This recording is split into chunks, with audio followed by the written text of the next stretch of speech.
Hello, thank you for joining us today. I'm Steve Terry, our Vice President of Strategic Accounts for BP3 Global, and I have with me today Scott Francis, our CEO and one of our founders, and David Bailey, who is our Vice President of the Design Practice.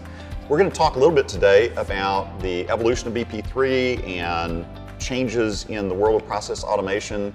And so, Scott, process automation, we think about that. It started with BPM for BP3 years ago, workflow technology. A lot's happened. The last 3 years in particular, there's been this frenetic pace of change driven by the pandemic initially, but also new technologies keep emerging. And companies are struggling to keep up. They're diving in. You've got all these different tools available for you for BP3. Tell us a little bit about what you're seeing as the needs in the marketplace for process automation today, and what are the constants? How's this changed? How's this the same as it was 15 years ago when you started BP3? Sure. Well, look, I think to start with, we didn't set out to start a technology company per se, right? We started the company to really focus on our clients' business problems and challenges, and how do we address those? And it turns out, back in 2007, there were some good answers to how to address business process orchestration and management, and to really change the way people were thinking about running their business, to kind of organize around the concept of a business process. And all of the changes that we've seen since, right, tons of technology changes, process mining, task mining, RPA, move to the cloud in a serious way, right, for systems that we never thought would move to the cloud 20 years ago.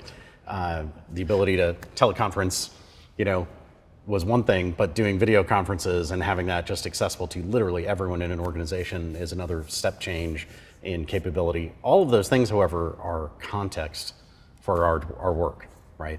And so we can consider those things as we think about developing a business process. All of those things are capabilities of the organization that you can put to work.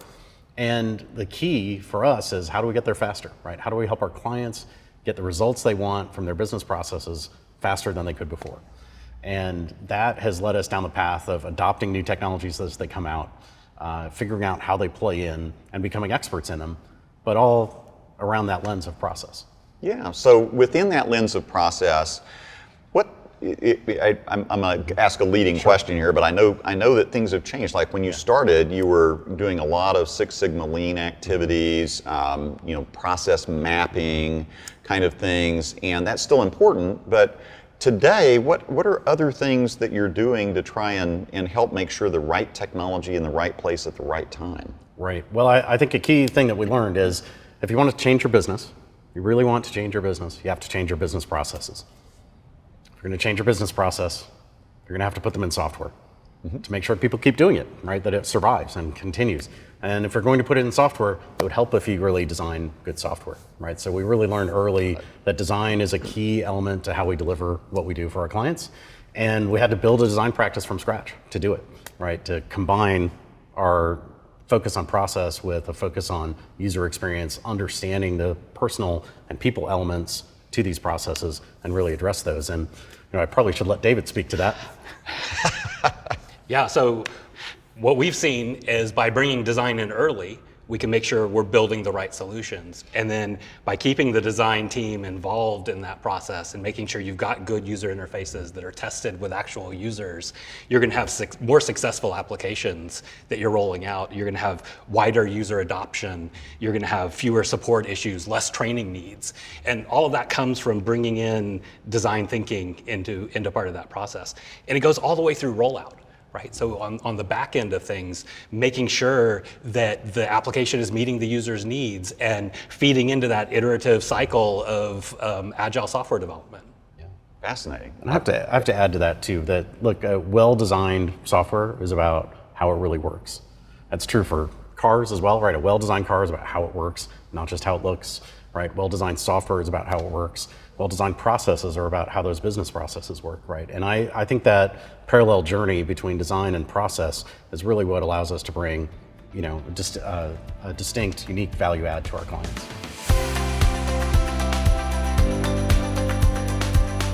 We've hit kind of this interesting place that I've seen with customers where they've adopted tons of technology, right? And we saw this obviously with the wholesale adoption of Zoom and Teams and video conferencing, as you referenced before, but we've got all of that happening.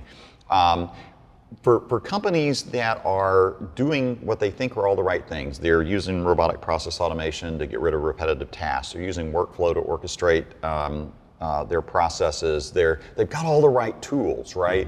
But somehow their competitors are leaving them behind, right? They see their competitors getting out front, and they look at their technology base and go, I got all the same stuff, right? Like I just like at NASCAR, right?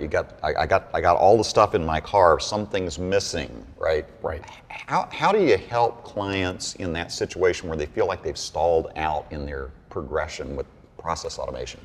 Right. Well, there is a temptation to kind of man the equipment, so to speak, right? You buy all the tools and assume that you've solved the problem, right? And it isn't good enough. You have to actually address the problem and then align the tools to solving it.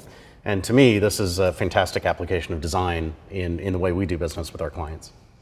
Yeah, for sure. And I think, key to that, moving faster as well, is making sure at the beginning that you're doing the right things. So one of the things we like to do at the start of those projects is come in with a goals workshop and bring in the users, bring in the participants of the application, bring in the business leadership and the IT team, and we talk through what are the challenges the users have, what are the pain points that those users have, and then start to set objectives around those things. What are the high-level goals we want to achieve, and what are the measurable objectives coming out of this, so we can actually track the progress and make sure we've built the right thing. So this is all up front before we've actually written any code or really even mapped out the process. And I have to say, when you do those workshops, you don't just come out with alignment, you come out with excitement about what we can build, right? And how we can solve the problem together. And I don't mean we, BP3, I mean everybody who is involved in the workshop. Yeah, I think we've all seen epic failures before when you don't get full buy-in from everybody within a client account or an organization, I should say, whether it's internal or you've got somebody else doing it for you. And I'll just mention, ERP implementation as an example, where we've all seen that happen before, right? We keep having flashy new tools come out. A few years ago, robotic process automation caught everybody's attention. It was going to save me millions of dollars in my business. Lots of businesses didn't quite harvest the value they thought they would. But nowadays it's generative AI, right? So I can have a chat bot that's going to create a complete 500-word, concise essay on anything I want, right? And everybody's very enamored with this. It's obviously gotten lots of headlines, and 5 years from now, this is all going to sound passé. But so as these new tools emerge, and we've seen this happen with multiple cycles, what's the play from a process automation perspective in terms of how to best take advantage of new technologies like a generative AI as they come on the scene, and be able to move forward and actually reinvent processes to get where you want to go?